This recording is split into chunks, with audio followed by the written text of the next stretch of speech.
સમાચારના માધ્યમથી મને જાણવા મળ્યું છે રાજુ કરપડાએ આમ આદમી પાર્ટીના તમામ પદ પરથી રાજીનામું આપી દીધું છે।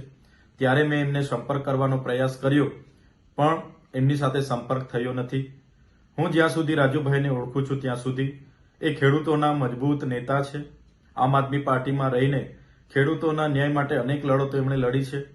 એમાંની એક લડત બોટાદ કડદા પ્રથા નાબૂદ કરવા માટે એમણે હળદરમાં આંદોલન કર્યું।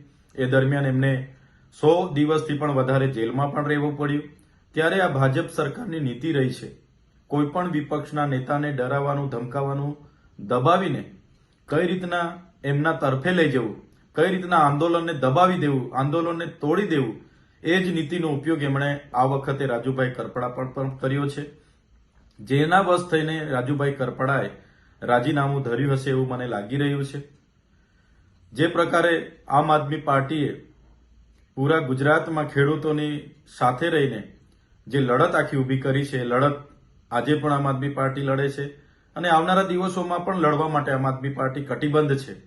ગુજરાતની જનતા માટે હર હંમેશ આમ આદમી પાર્ટીના કાર્યકર તરીકે અમે સૌ ગુજરાતની જનતાના ન્યાય માટે હર હંમેશ લડતા રહીશું। નમસ્કાર મિત્રો, જય જવાન જય કિસાન। તાજેતરમાં રાજુભાઈ કરપડાના રાજીનામાના સમાચાર સાંભળીને હું વ્યક્તિગત રીતે ખૂબ દુઃખી છું, કારણ કે હળદર મુકામે મેં અને રાજુભાઈ બંનેએ ગુજરાતના ખેડૂતો માટે એક મજબૂત લડાઈ લડી, ગુજરાતના ખેડૂતો માટે એક મજબૂત અવાજ ઉઠાવવાનો અમે બંનેએ પ્રયત્ન કર્યો અને ત્યારબાદ આ ગુજરાતના ખેડૂતોની લડાઈને તોડી નાખવા માટે, ગુજરાતના ખેડૂતોની આ ક્રાંતિને પૂરી કરી દેવા માટે ગુજરાતની આ ભાજપ સરકારે મને અને રાજુભાઈને અને બીજા અન્ય નિર્દોષ ખેડૂતોને ષડયંત્ર કરી અને 108 દિવસ સુધી અમને જેલમાં ગોંધી રાખ્યા, ખોટી રીતે અમને જેલમાં નાખ્યા।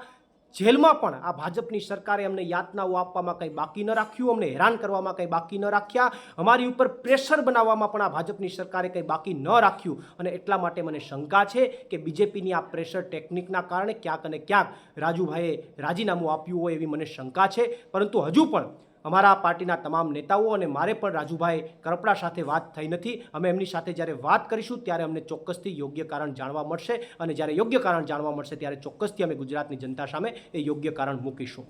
આભાર। પ્રવીણ રામ, પ્રદેશ ફ્રન્ટલ અધ્યક્ષ, આમ આદમી પાર્ટી।